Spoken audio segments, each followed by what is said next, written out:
Hey, it's Tanya Driscoll here, and we are on webinar number 3, Action Research for Education. And hey, by the way, this slide template that you see, I mean, it's like super awesome. I took that from Slides Carnival. If you haven't checked it out, you should. They've got tons of awesome designs.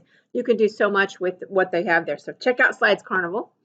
And also, by the way, this webinar is actually part of a graduate course through Lindenwood University. If you want more information, if you're looking to make a lane change on the old salary schedule, you need to go check out my website and see if there's a class there for you, and I'm sure you'll find something. So check that out.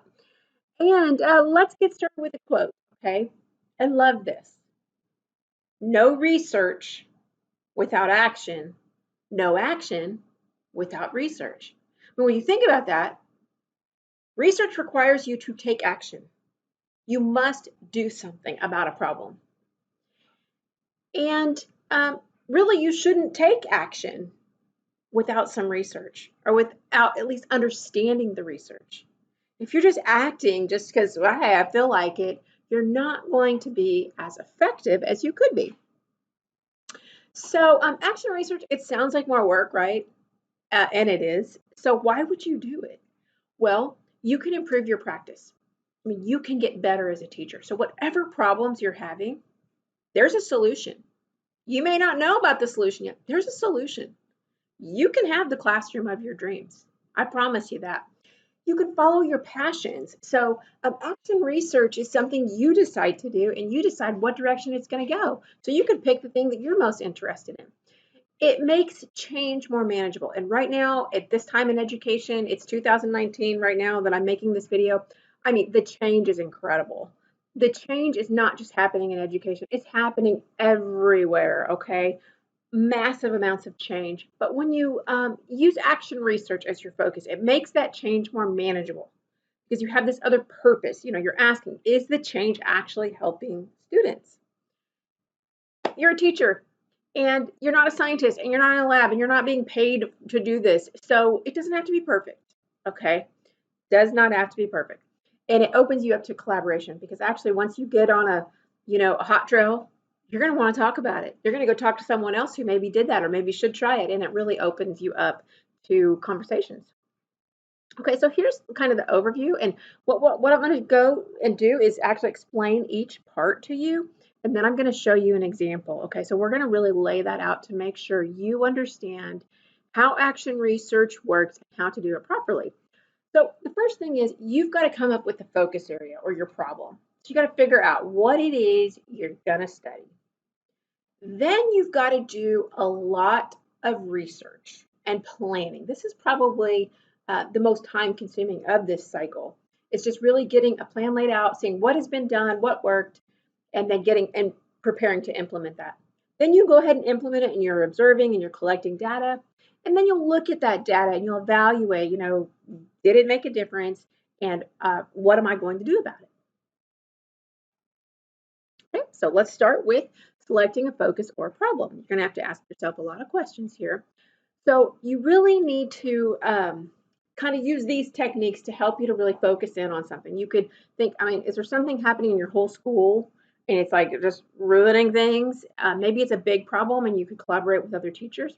Maybe it's just something you're really passionate about. Maybe you're really passionate about games, and can playing games increase motivation? Maybe student interest. Maybe you've got students who are super interested in bugs or Hot Wheels or something. I don't know what age you teach, but maybe you could think, hey, how can I use their interest to try to increase engagement? Something that bugs you. I mean, does it just bug you that kids like always line up at the door, at the end of the hour for 5 minutes? And it's like, wait, no, you need to be working. If it's bugging you, come up with a plan. Try to solve that problem.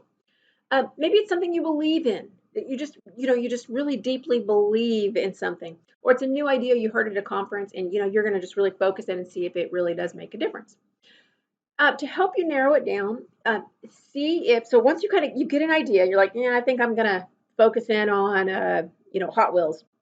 You got to ask a question about it. How can using Hot Wheels in my lessons increase motivation or increase interest? You could also make an I believe statement, like I believe using Hot Wheels to jump on the times table can increase students' memorization facts. I don't even know if that's possible. I don't even know what I'm talking about. I'm just trying to throw out an example. And then you've got to think about, is there a way for me to test this and actually prove it right or wrong? So that kind of like guides you on how are you going to decide what it is you're going to study. Okay, so then the planning and researching, the bulkiest thing to do. This is going to be the most time consuming because you really got to get very organized. You need to do some research. You need to see what has already been done and did it work, did it not work? Or what is some idea? Maybe nobody has studied it, but you read this idea on Twitter. And how am I going to, get this organized to actually work in my classroom? Maybe you're going to have to come up with some questions. Maybe we're going to have to make up some game boards or some worksheets. Maybe you're going to have to go buy some markers, whatever. You got to get it figured out, right? You got to develop your lessons. How is this going to work? You've got to develop surveys if you're going to use those, or rubrics, observation forms, some kind of checklist of what you want to see in students accomplish. Maybe you need to get permission from your principal, from the other math teachers, from your superintendent, from parents. So you really have to get a plan. Like, what is it you're going to do? How are you going to do it? And make sure you've covered all your bases, that you're prepared. You got to get prepared. Okay. Now, then you're going to begin the study and collect your data.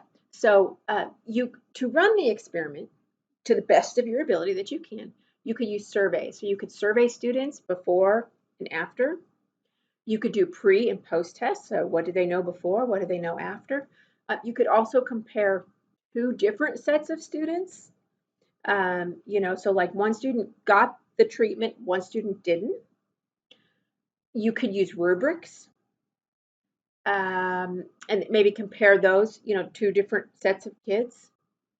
Observation checklist. So maybe you're just going to be looking for observations. How many kids lined up at the door on Monday? How many lined up on Tuesday? And then you might collect some of that into graphs just to make it visually obvious. And there might be some calculations involved. One of the calculations that can make your data more meaningful and can kind of help you to know if you really made a difference is to calculate the effect size. Now, the effect size is based on the average. So if you have a set of numbers, you calculate the average, right? And so if you had two sets of numbers, you might calculate the average, and one is 79% and one is 84%. And you say, oh, look, there was an increase. But that may not be statistically meaningful, because maybe there were some kids that were really sick the first time, and so they just naturally did better, and they would have done better no matter what. You could have done the same old thing you were always doing. So the effect size takes into account the average of each set of data and how far apart those scores are spread out. Okay, that's called a standard deviation. So what is the spread? Where do most kids fall? And then you plug all that into a formula and it calculates an effect size. And basically the final number that you get, if it is a 0.4 or higher, it is statistically valid, meaning what you did truly made a difference. It could not just be accounted for by who was absent or someone was sick or there was a ball game the night before. It's not random. It's meaningful. You can use online calculators to do that. So don't worry about needing to even understand it really. Online calculators can do all the work for you. Evaluate and reflect. Okay, so now you're going to actually look at the numbers, look at the graphs, look at the effect size, and you're going to say, like, here's what it is. Here's the information. Now, you're not going to put in your opinion like, well, there was an increase, but no, you just state the facts. Like, you just lay out the data and you just say, here's the patterns and, here's the graph and here's what I observed before and after. You just state the results. Your reflection is when you say, like, here's why I think that happened. Here's how I could improve. Here's what I'm going to change. Here's how I'm going to be better because of this. Okay, that's your reflection. Your reflection is very much based on opinions and can be subjective. So it's really based on your perceptions and what you think was really happening. Okay, now we're going to go ahead and look at an example and a template. Okay, so on this document, The first thing you're going to have is all the definitions that you need for each of the sections that you'll fill out on the template that I've provided, okay? So it'll just kind of give you a general rundown of like, here's what you should include, okay? There's also the online calculators for calculating the effect size included right here, so you don't even have to worry about that. So that's included. And if you're in the graduate class, you'll have access to this document.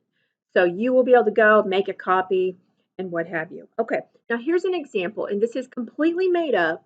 I made one up just so I could have an example, and it's pretty simple because I didn't want to overload you with information because this does not have to be complicated. You can learn a lot from a very basic, simple study. So, of course, I've included my name, I've included the dates, I've described the students and something about them, anything someone might need to know. And also, I do want to say I did actually see these results in my classroom, but I was not collecting data about it. So this is actually not entirely false, but all the numbers are made up. So first I'm going to say, okay, what's my focus? Why am I focused on that?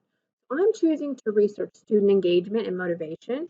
I've noticed that kids are like just hating math, okay? And so every time in my science classroom, I'm saying, okay, we got to do some math today. They're like pouting about it and they're mad and they just have all these horrible things to say about the most beautiful subject known to man, which is mathematics.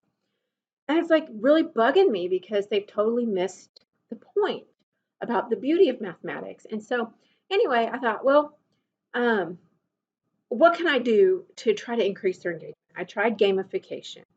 And basically, I applied game elements to lessons. So, anyway, I'm saying, like, hey, here's what I'm going to try, and I'm going to compare my students last year to my students this year. Okay, so here's some of my research questions, and you can have more than one, right? And in fact, for this course, when you do yours, you'll have to have, I think it was two to five. Okay, so how can I increase motivation? What are the different ways to monitor game points? Will using games to review instead of worksheets increase knowledge retention? What type of winnings could be used? Will I be happier with my job if students enjoy my class? So those are all questions I hope to answer from this research. And so here's my methodology. This is just kind of like basically like here's my procedure.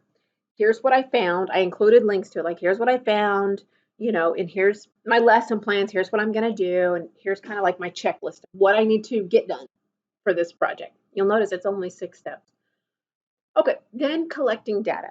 So I have all these numbers. So these are my fictitious test grades from the year before, my fictitious test grades from this year.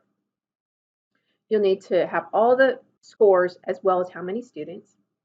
Then you calculate the average, calculate the standard deviation, then you put that into the effect size calculator. The effect size was 0.20. And so I also did some observing. So I didn't just use test scores, I also observed. And so here is just kind of like my tally of what I saw before and what I saw after. Of course, in this case, I'm comparing 2 different sets of students. And then I took that and I put it into a bar graph because that's just very visually appealing. And you can insert a graph very easily in Google Docs. You just go to insert chart and then from there you can edit it and put in your data. Very, very easy to do. Now, in the evaluation phase, I state the results. I say the effect size was small, but it's still a valid strategy for increasing student motivation because I did have some observations of some better behavior.